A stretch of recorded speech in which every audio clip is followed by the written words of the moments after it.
I'm not on a weeknight for bees. True. Oh. So we're on live on YouTube right now, so whenever you're ready. Okay, great. Wonderful. Got the audience at home. Is that good? Hello? Hello, bee lovers of Providence. That's me. I'm Joe Mirsky. And I wanted to talk to you about bees tonight. I am, in fact, a newly minted master gardener. Master gardener is a bit of a misnomer. I don't consider myself a master very much. And there's so much I have to learn. Speaking of learning, I hope to learn a lot tonight as I give this presentation for the first time. This is a new offering for the Master Gardener program, so I'd love to hear your feedback at the end, and I'll try my best to answer the questions that you might have. And this slideshow, I should say, was developed by Stephen Alm and Casey Johnson over at the Bee Lab, URI's Bee Lab, and they do incredible work, and that's a great place to stop for more information. They developed this slideshow. And I saw it, and I was so blown away that I volunteered to do my best to deliver this information. But I don't consider myself an expert. But the thing about master gardeners is they don't know everything, but they should have an idea about where to find everything. So tonight, there's going to be a lot of QR codes up here. So I won't be offended if you bust out your phone and maybe like scan the screen with your camera app, and then a link should pop up, and you can kind of save that link for later. Or you can just let it all wash over you. Before we get into the bee content, I gotta give a shout out to the sort of cooperative extension. The extension part of that is sort of like a program designed to bring the information that is researched and developed in the URI and universities out into the public. And specifically the Master Gardener program is sort of one arm of that is committed to bringing science-based resources to Rhode Island. And it's one of the older programs. And this is like one of the many outreach programs that is possible. They do a lot of stuff on land stewardship, food systems, agriculture, all that stuff listed up there. And you can, in fact, become a master gardener. It takes about 14 weeks of online classes and then some volunteer hours. And then you could be up here next year talking to your community about something that you just learned about the year before. And they do a lot of work. It takes all kinds. As you can see, there's volunteer opportunities for people who don't necessarily want to get out into the dirt all the time. There's a lot of different ways to help your community bring science-based practices. And this is just one aspect of what they do. They famously do a lot of soil testing. You might have seen them at like farmers markets or different workshops that they do. And then they also run a lot of food donation gardens in and around Providence. And they even run a Master Gardener tour, a tour of the Master Gardeners. This is a shameless self-plug. So you can come see my backyard on the west end of Providence this summer. I'm on the tour. And this is available to the people of Rhode Island. And I hope some of you at least go to the website and learn more. But let's get into the bees. That's what we all came out for. This talk has 4 big sections. We're going to have a bit of an introduction to the native bees of Rhode Island, talk a little bit about native bee diversity, and then we're going to get into a depressing section there in the middle about the threats to native bees, which are manifold. And then we're going to hopefully end on a happier note where we give you some really practical solutions for things that you can do in your own life to help the bees out. Before we even jump into that, why do we even care about bees? And they are so integral to our entire existence on this earth, our evolution on this earth, but even in modern times, our food system is extremely reliant on animal pollination. 3/4 of all flowering plants in general, not just food plants, rely on animal pollinators, and 1/3 of food crops is dependent either directly or indirectly on animal pollination. Maybe they can have some other methods of pollination. But if you had coffee or tea or the crops pictured there this morning, then you can thank animal pollinator for that. There's over 200,000 species that act as pollinators, and 1,000 of these are the sort of big hummingbirds, bats, small mammals like mice. But the rest are the unsung heroes of our food system, which are these insects like beetles, ants, wasps, butterflies, moths, and of course, the humblebee. Now, I'm a third grade teacher in my regular life, and I'm a firm believer in assessment as a way to sort of like put your cards on the table and try to apply your knowledge. So I have a little pop quiz for you, but I'm not going to pass out paper. Maybe you could just like, recede into your mind for a moment and ask yourself this question. How many bee species do you think there are in Rhode Island? Just sort of like think, like, I've seen like 2 or 3 kinds, right? There's actually 250, more than that. And that was incredible to me. I have not seen 250 species of bees. That's just in Rhode Island. And then broadening out a bit, think about like how many bees you think are in North America. There's over 4,000. And worldwide, that number jumps to 20,000 different species of bees in the world. This is this incredible, rich web of life that has done so much to allow humans to just eat the food and to smell the flowers that we take for granted every day. Now, many people, especially when I'm like, I'm going to talk about bees, they're like, honeybees. And honeybees are great. We are not here to defame the honeybee. We all love honey. But the fact is that honeybees there have never been more honeybees than there are right now. They're an extremely successful insect because of human intervention. In fact, honeybees are not even native to North America. They're a European import. And when you see things like save the bees picturing a honeybee, it's almost like saying save the birds with a picture of a chicken. Like the chickens aren't the ones we need to save here. These native bees that are cornerstones of our food web, and beyond that, just like the biological richness of Rhode Island, are who is in trouble and who deserves more of our attention. Like I said, these are slides that I didn't create, and in the feedback process, the one piece of feedback that I demanded was like, we need more than just like a little half a slide for these bees. And so I dug and found some of these high definition images, and I literally don't even know what these bees are. They're all native to North America, but I couldn't rattle off the Latin names or tell you what their habitat is. But I just think there's something really valuable, and what stuck with me the first time I saw this talk was just looking at these fuzzy bodies and taking in the structure of them and imagining a little bit about what their life is like and broadening my understanding of this really beautiful creature and the incredible impact it's had on us humans. I wish I knew more. Steve Alm was like telling a story about each one. It was really cool. So go to the Bee Lab to find out more. But look at these things. Look at how adorable. Little fuzzy guy. Like I said, honeybees are not even native to North America. They don't necessarily directly compete for resources, but they do have an impact on the native bee population and in turn the native flowers that have evolved alongside these bees. Bumblebees are called, one of the reasons they're called bumblebees is because they do this thing called buzz pollination, where they insert their bodies into this beautiful flower shape evolved to fit exactly around them, and they buzz it. And in that buzzing process, the pollen is released, and the plant has evolved so that it can't release pollen without that specific frequency of vibration. And that's something that honeybees aren't capable of. And that's just like one glimpse of the partnership going on here. And that's just one species of bee.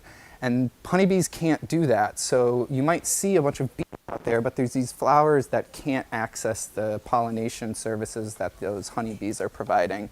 The other big thing that honeybees do to threaten native bees is they host various pathogens because they're so close together in these big colonies, and then those pathogens can jump to the native bee population. This is an example of a bumblebee with a deformed wing virus that was probably bred in a big hive of bumblebees. So if you're a beekeeper, if you enjoy honey, please keep doing that, absolutely. But we want to focus our attention, which you won't hear me talk about honeybees the rest of the time, but we're going to try to focus more on the native bees that we find in our backyard. Unfortunately, less and less so. They have many different characteristics. There is not really many communal bees. A lot of these bees lead solitary lives. There's a wide variety of size and sociality and nesting behavior, but most of them are solitary. And the different ways that they have evolved to survive can be affected by different environmental factors, which we'll get into now. But like, you might be walking past your yard and see this little, I don't know, pen-sized hole that's like a little too big for an ant and a little too small for a rodent. And that is a bee, more than likely is a bee emerging from the long winter. They dig these massive, sometimes 3 feet deep tunnels and then have these little side branches for their brood.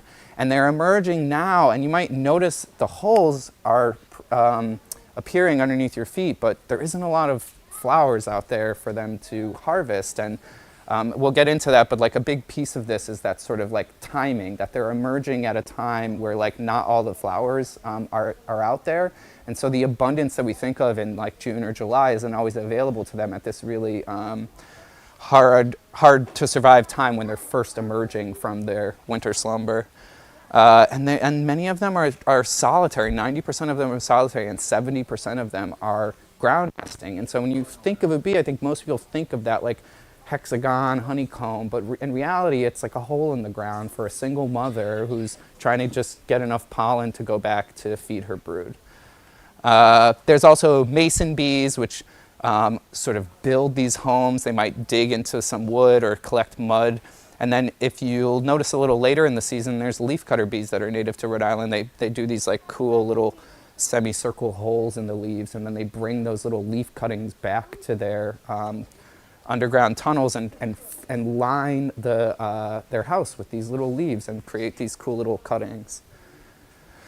There's small carpenter bees, which make their home in the stems of hollow plants, and we'll get into some ways that we can support the little carpenter bees. And then there's the sweat bees, which might nest in rotting wood. So it takes all kinds.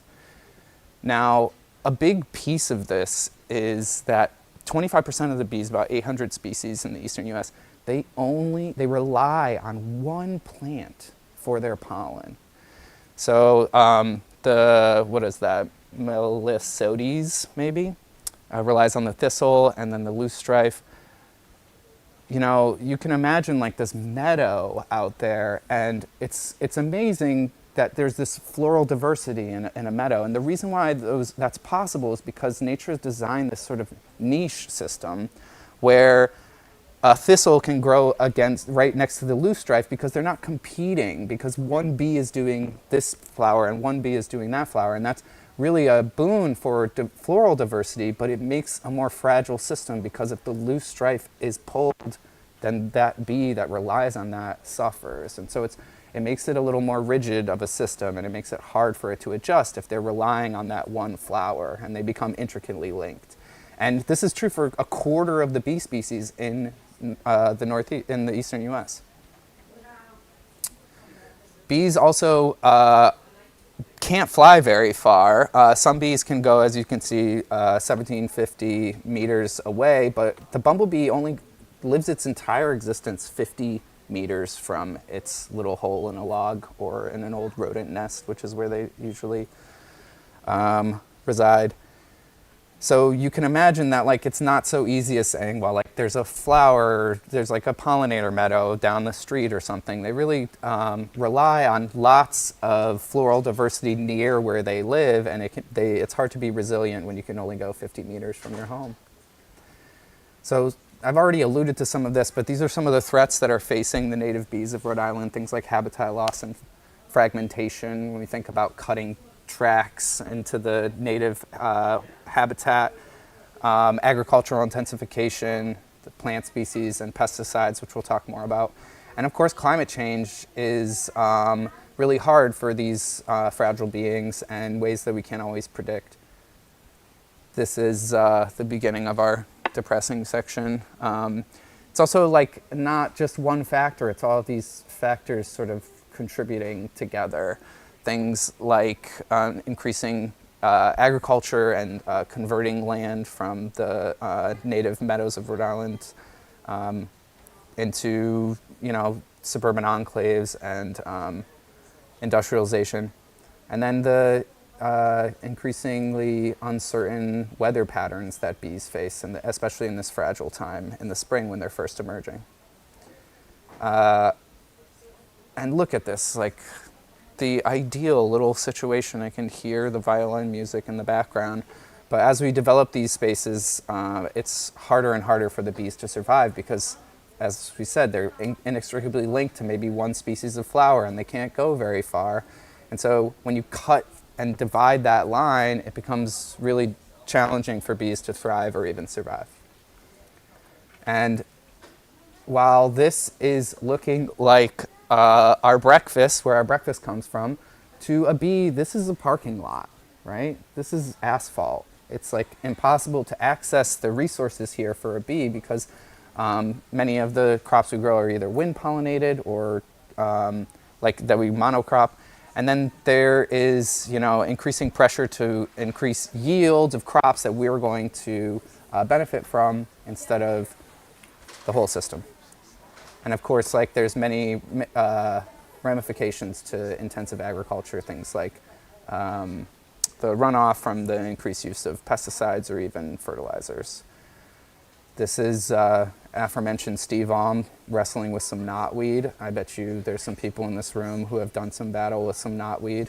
And knotweed is extremely invasive, and you might even be able to look at it and be like, well, at least the bees can get something from those flower blooms, and they can't because they haven't evolved to utilize the resources that are available. And so not all the types of plants that are most productive are going to be available for the bees to utilize. Rhode Island doesn't have any state level limitations on the types of plants you can get at nurseries, which has become increasingly popular in some other states. And so there is no sort of even state guidance other than these sorts of organizations doing now on what plants to avoid and the impact that planting non-native invasives can have. We're not here to shame, right? If you love your burning bush, that's fine, okay? I don't want to demonize these plants. They have a role, and if they get you outside and, they make your backyard happy in the fall, I don't want to take that away from you, but maybe just identifying some of these plants that are extremely popular in a landscaping context as not the best thing for bees. It's just underlining that not all plants are the same in that way. And that things like bamboo and Japanese barberry, and especially the Bradford pear, or at least I should say the Bradford pear is especially popular. And if you're, considering doing something with your backyard, it's important to be a little bit informed on what exactly you're planting back there. And these are not the plants you want to see. And we will get into some resources on how to find the plants that you do. The thing with pesticides too, with a species like the native bees of Rhode Island, is they're sort of being attacked on all sides. There's the pesticides that are literally designed to remove insect pressure that the bees can be sensitive to, but then there's also the pesticides applied usually too broadly to flower species that then take away their food source. And like we said, a quarter of them are reliant on one single flower. And so that can have devastating impact on bees.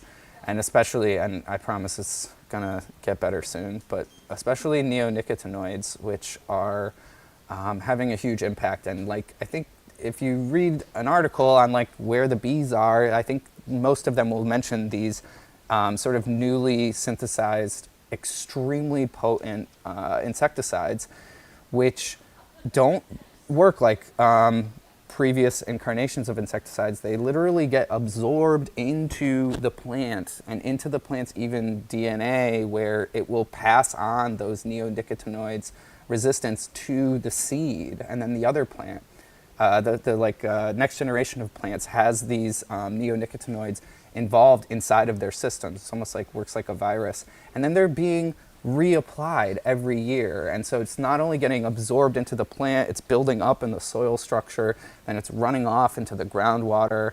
And I know, it's bleak, but it's not the only option out there. So if you are doing battle with knotweed, there is a place for pesticides, but definitely the advice of at least the URI Master Gardeners and of the Bee Lab is to avoid neonicotinoids specifically and use something that will more easily wash out of the system and not get absorbed into the plant matter. This is fascinating, and if you have any follow-up questions on the actual biology involved, please direct your emails to Steve Allen, because I don't know much more than that. Even something like mosquito spraying, and the people coming to your house saying, like, they're financially incentivized to say, oh no, the bees will be fine. They won't be fine. They're not fine. The whole reason that they work on the mosquitoes in the first place is as a broad spectrum insecticide. And you'll often find after the spray happens, you'll see a lot of bugs flying on the ground, not flying. Something that I do in my backyard at the west end of Providence, which is a lot of mosquitoes back there. It's tough. But these mosquito dunks are really helpful. You can get them pretty cheaply at Home Depot or Amazon or whatever is your preferred place. And you just put them in a bucket of water. And the idea is they sort of attract the larval stage of the mosquitoes. And then the larval stage never emerges. And so it's like a little bit of a delay tactic, and it's almost like a bait, and it's not as, like, I guess, satisfying or immediate as like broad spraying and then the mosquitoes are gone. But it also is a little more sustainable, and it's pretty invisible. If you get a few black buckets in strategic positions, you can do a lot of damage to the mosquito populations without damaging the native bees that are relying on your backyard and that you are relying on as well. Climate change also has a big impact on bees. The heat stress can impact not just flying ability, but like their ability to get certain flowers, like we said, where they're really linked to certain species. Some bees are really linked to just one species of flower. But also in thinking about the more social insects, like they're very sensitive to heat. And so just like a few degree temperature difference can really make a big difference in a colony of these bumblebees here. Heat stress is usually more serious than chilling, but the cold can make problems too. Things like floods and rainfall can limit the plant growth and even impact these underground nests that we were talking about that the native bees, that 90% of native bees emerge from. Things like drought can reduce the plant growth that these bees are relying on. And the other thing is, like, since bees are so linked, some of them linked to just one flower, if that one flower, even if it doesn't all die, but if it just is delayed a week, the bees don't get that message when they're hibernating underground, and then they have a week to not have it. And so there's this sort of like time shift where even just a slight change in the patterns of either the insect or the plant can really have a huge impact. Especially if a plant is blooming earlier, or even if they have to shift their foraging range. Like maybe there is something, but it's 48 meters away for that bumblebee, and so it has to expend extra energy, and that can have deleterious effects. Now, what can we do? The answer is plant native flowers, but there's also other stuff. This is a beautiful little bumblebee chilling on some butterfly weed. I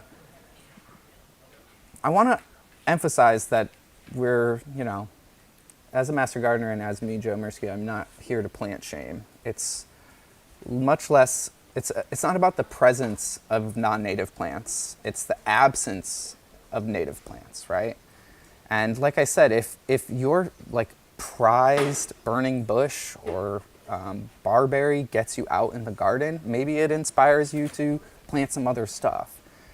And often, like, having a non-native plant out there might not provide a benefit to the native bees, but it rarely will detract. And although that space could be used more optimally, it can be a little, it can be hard to know exactly what to do. So I'd encourage you to, like, if you are ready to get down this path, is to start small and to contact some, to seek out some local resources.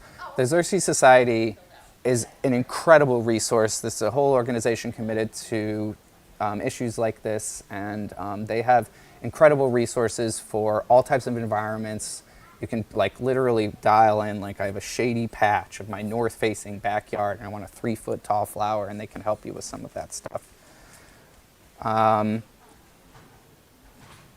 Something else to consider is, like, we might see this cone flower, and you might see at, you know, Home Depot, like, oh, it's got this pink double delight, like, sub cultivar that's, like, really beautiful, but, like, and if you're planting for that, and if that brings you joy, like, please go and get that joy. But those specific cultivars that might have more blooms or even different blooms aren't benefiting the bees that they've evolved to be used to, that specific coneflower.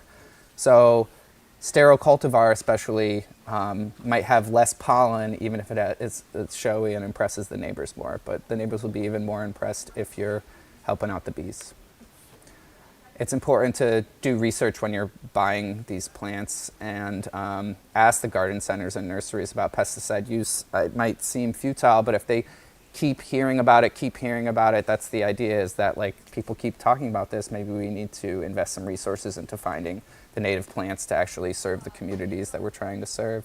USDA certified organic plants are great to look out for, but there's nothing better than starting your own seeds. They're, like, out there, and you put them in the ground, and then plants come up. It's incredible. It's truly a miracle.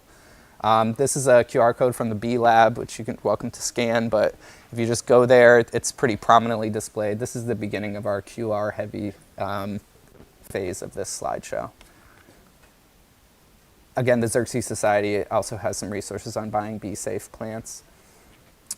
But some of this has to do with our attitude for how we're planting and why we're planting. I think some people see a caterpillar as maybe a, like, problem to solve or a failure.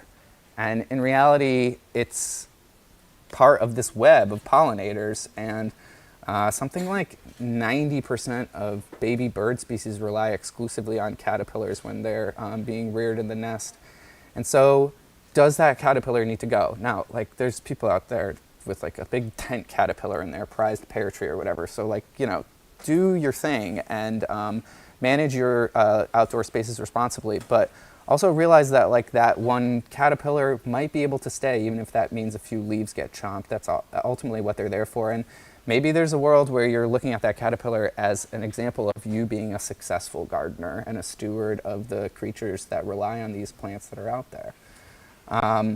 There are certainly non-native insect pests that you do not want for any reason, and I can't imagine that there's a bunch of aphid defenders out there, but something like a monarch butterfly or a monarch caterpillar, or even just if it inspires you to take a moment and, like, maybe just take a picture of it and try to figure out what it is, that might lead to a more rewarding relationship with the land that you're stewarding than just going out to buy the pesticide. Not that anyone here would do that. Something else to consider when you're planning your beautiful pollinator-friendly gardens is that and I don't want this to be, like, gatekeeping or exclusive, but if you want to sort of, like, 201 level of this, there's things to consider. Things like bloom time. I think a lot of people are, like, interested in that, you know, midsummer beautiful flower show, but, like, these bees are emerging now, and, like, how could we have some spring ephemerals or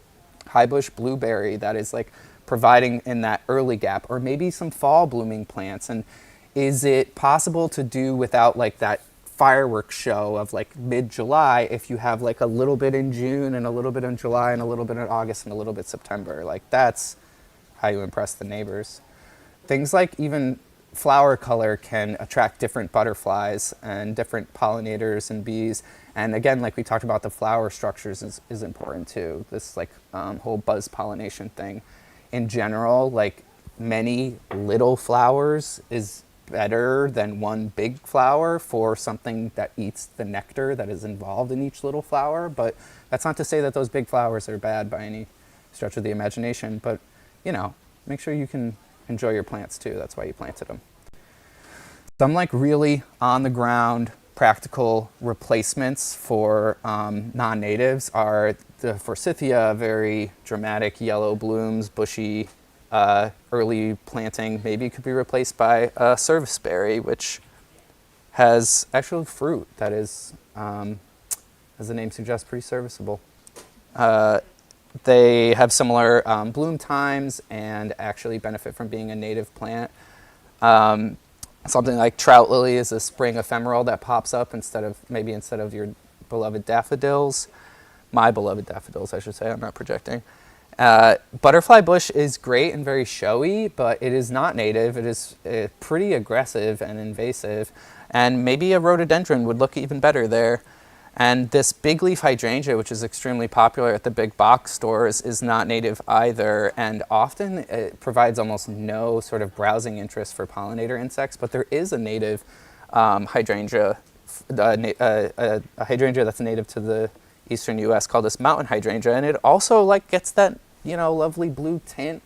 And it also has a similar bloom time and form, but it actually provides a benefit for the native bees.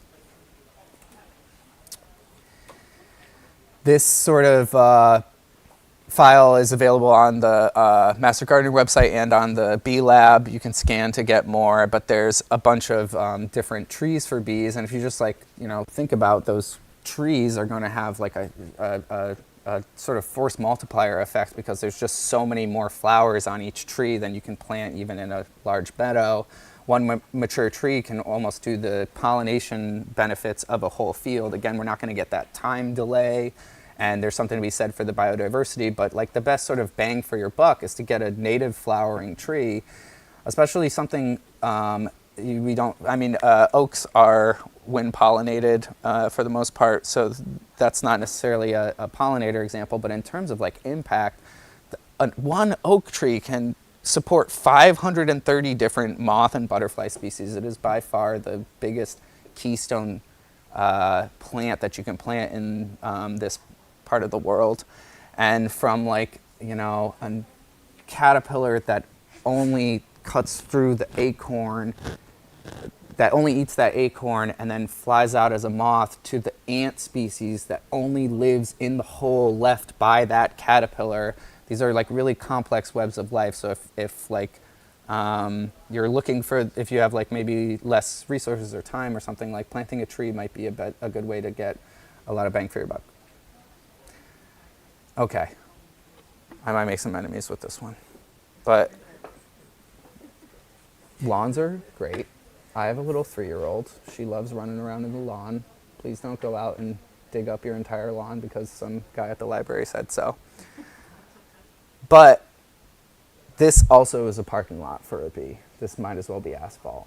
There's no interest that pollinators have here, and so you might think like you have this beautiful natural land in your backyard, but if it's not providing those blooms and that nectar for pollinators, it's not doing much for them. And, you know, part of this is a shift in how we think about things. I tend to think about something like that as absolutely more beautiful than a homogeneous green zone. And trust me, my 3-year-old daughter loves kicking the soccer ball around on that as well.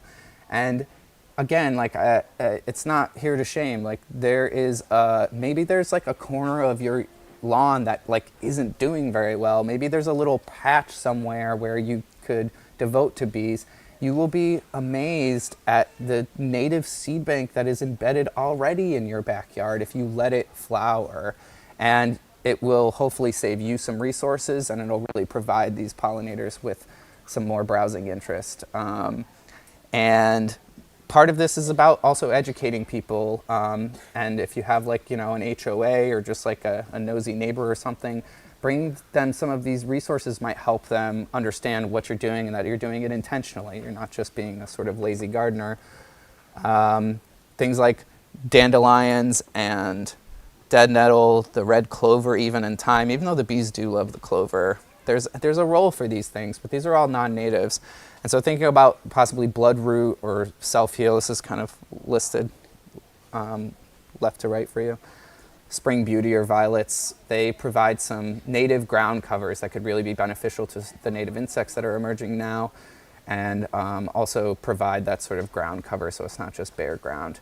But there is a role for bare ground because, like we said, many of these bees are emerging from those bare spots, and a good way to provide a habitat for them is just to sort of carve out a space in your backyard somewhere where you're not going to tend to it. You're going to let the nature run its course a little bit. You can clear some of the dense vegetation, especially if you have like a sort of shady spot, maybe a place that it's hard for the transplanted plants to survive in, and leave some hopefully native grasses and sedges around, and just don't till that area. And it can be small, right?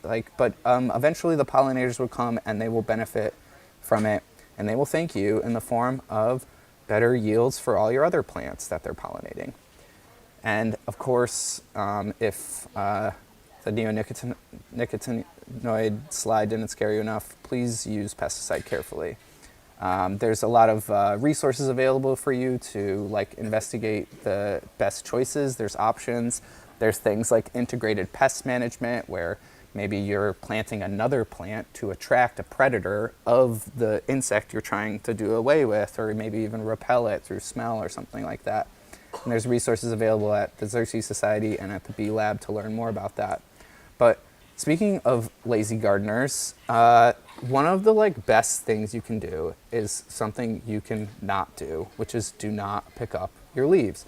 And again, if you're loving the look, if you're like, it's spring, I got a weekend, I want to rake, go rake. But maybe there's an area that you don't rake, and maybe that empowers you to not rake that area, because those are the nesting sites for so many native insects in our neck of the woods. The best thing you can do is to leave those leaves. A lot of this has already been figured out, and it needs less of our intervention and more of our non-intervention. And then, the Xerces Society has these nice signs that you can leave up in case you want to educate your neighbors about why you're doing this and why it's not just something you're not doing, it's something you are doing actively to save the pollinating insects that rely on that sort of loose leaf litter. A big part of this is spring garden cleanup. I am also helping out at my school garden, and there's a lot of really well-meaning people who are like, I'm ready to chop down all the stuff from last season, and I'm like, let's chill on that a little bit. This is sort of a flow chart to walk you through, and it's later than you think. Thinking back on those bees that are nesting in the stems of hollow, the hollow stems, cutting that all down right as they're about to emerge, or maybe have just emerged, or maybe even worse, haven't emerged yet, is really can have a huge effect on those populations. So a sort of easy, increasingly complicated flow chart that you can use to tell you whether you're ready for garden cleanup is, have you put your snow stuff away? Have you busted out that tote bin and brought it to the basement? Then it's definitely still too cold and you should wait. Would you plant tomatoes now? No? You better wait. If yes, look around, are the apple and pear trees blooming? And this is we're talking, April here, May even. And if that's true, you're safer, but honestly, many pollinators are still waking up even then. And so it might be a good idea to wait as long as possible. I know this is hard, especially for me. I was just out there today and I was really ready to go with the spring garden plan, and a part of me looks at that as unfinished work, but maybe there's a mental shift where instead of thinking about it as another thing I gotta do, it's a thing I am actively doing to help my native insects out there. And then you could begin spring cleanup once you see the apple blossoms emerging.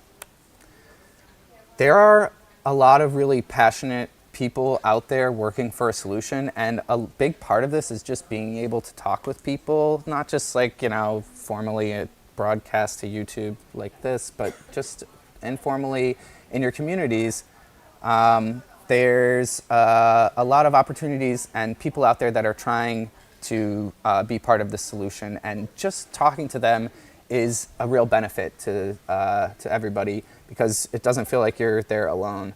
There's an app called iNaturalist where you can take pictures of wildlife and plants that visit your backyard and post them to like an online network, and people can sort of see the different insects that are going through in an attempt to like more systematically stitch up these little parcels of land that we've divided for the insects that are living amongst us. You seeing that? There we go.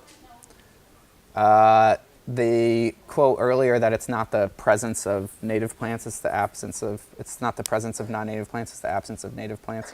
It's from this guy, Doug Ptolemy, who has a similar effort called Homegrown National Parks. And his effort is sort of big thesis statement is if every backyard devoted half of its space to native wildlife, then we would like instantly quadruple the amount of national park land in our country. And that's a big, lofty goal, but he's trying to do it. And you can like go on the website and sort of like join this sort of like movement of homegrown national parks, take some pictures of the bees that are visiting you, and you can see how like your home is like one stop maybe on a community, on a track of a migrating bird, or like is that 48-meter away haven that bumblebee needs because everything else has been paved over. This is like sort of what it looks like in our area, and you can like click on these tabs and see like your neighbors are already doing some of this, including me. There's also volunteer opportunities, the Department of Energy Management Pollinator Atlas, the Gardening for Bees resources available on the URI Bee Lab, and more of those high definition pictures of our fuzzy friends you can find there. There's also resources to read that can help you in knowing what to plant. And lots of like cool guides that are related to like increasing, the yields of your tomatoes, or more pedestrian concerns than saving the bees. And if you're just interested in learning more, there's lots of gardening resources available to you at the URI Gardening website, and they have a hotline. If you like, there's just like a little tomato on your back porch that is just not producing, you can take a picture of that and send it to the master gardeners, and someone will write you back with some really targeted advice. You can get soil testing, and then call in for general questions. And if you're just like starting to think about this stuff, there can be like real experts who are dialed into these resources who might not be able to exactly walk you through, but they can point you to specific resources for your, specific amount of sun that your backyard gets, or the specific slope of your land, or maybe you have like too wet of soil or too sandy of soil, and they can really dial in that advice and help you with that. So like I said, this is a new slideshow deck for the master gardeners, and I am also new to it. I have just completed my first time doing it. So if you have any feedback, like I'm not getting paid for this. Like this isn't gonna like affect my employment or anything, but we would truly like love to hear your feedback. There's a little quick Google form you can scan to give any feedback on. And also, if you have any questions, or if that was like a blur of a lot of information, this is a handout, a PDF handout that you can scan with your camera app, and it kind of summarizes all of the information here. And that is about it. So thank you for listening. Does anybody have any questions or critique, affirmations? Anybody want to brag about something they're doing this spring? Maybe make a resolution, please. Question. When you go to the store and you buy the natural pesticides, it's supposed to be with it, Captain Jack. How are those? Like they say they're supposed to be okay for the environment, for the aphids. Yeah, I can't speak to like specific brands or anything. I think that if like you're looking for one thing, if you can avoid this class of neonicotinoid chemicals, that would be really helpful. But in general, like, pesticides are going to kill bugs, right? Like that's it. The more effective they are. Oh, it's the oil. The neem oil? Yeah. Yeah, I That's mean, like, okay? that's a natural product that's going to have like a pretty targeted effect. In general, you're using neem oil probably not going to like spray neem oil all over like a meadow. You're going to like, oh, there's an aphid population. Let me spray them real quick, right? So like if you're using it in that way, like please like keep using it. That it's more about like the sort of broad spectrum stuff, or even like if you're like, you know, maybe hiring a landscaper or something, it's like talking to them about it. But like neem oil definitely has a role. I use it on my house plants at home, especially. But like, you know, there's other options, I guess, than I would say. But neem oil is like a natural product that like doesn't have these like sort of next generation effects. Anyone else? That was a great question. Anyone else wondering anything? So, the Rhode Island Wild Plant Society Yes. has plant sales. They sure do. Native plants. So they do like a spring and fall, and they also have a website that has a really good amount of information about native plants too. The Rhode Island Wild Plant Society.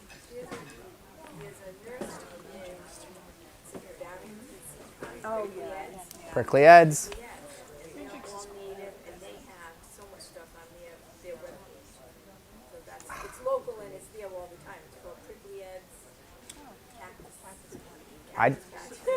A week ago, yeah, a week ago I gave a container gardening slideshow, and I put both Prickly Heads and the Rhode Island Wild Plant Society on there, and I was like, nah, I'll keep it focused on bees. But those are two excellent resources.